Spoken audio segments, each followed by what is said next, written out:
মিনিটে তৈরি হয়ে যাবে একটা সুন্দর লাঞ্চ রেসিপি।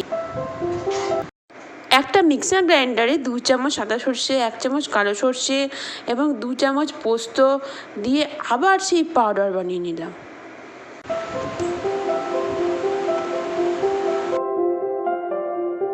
এবার এই পাউডারের মধ্যে পরিমাণ মতো জল দিয়ে সুন্দর একটা মিহি পেস্ট বানিয়ে নিন।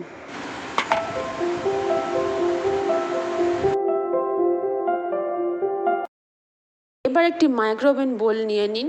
এই বোলের মধ্যে এই পেস্টটাকে পুরো ঢেলে দিন। দেওয়ার পরে 1/2 চামচ লবণ, 1/2 চামচ হলুদ এবং 2 চামচ সর্ষের তেল দিয়ে ভালোভাবে চামচের সাহায্যে নেড়ে নিন।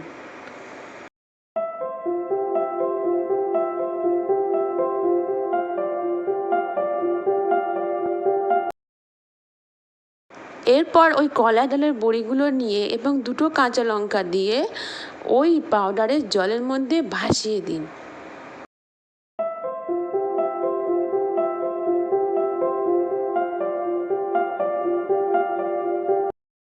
এবার তো শুরু হবে সেই 1 মিনিটের খেলা।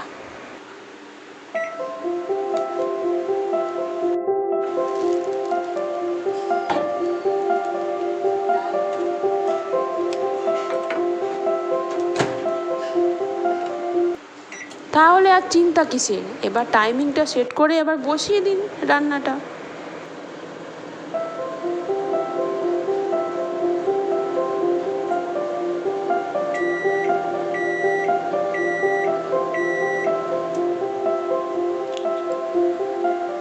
এই তো 1 মিনিটেই তৈরি হয়ে গেছে কাঁচা বড়ির ঝাল।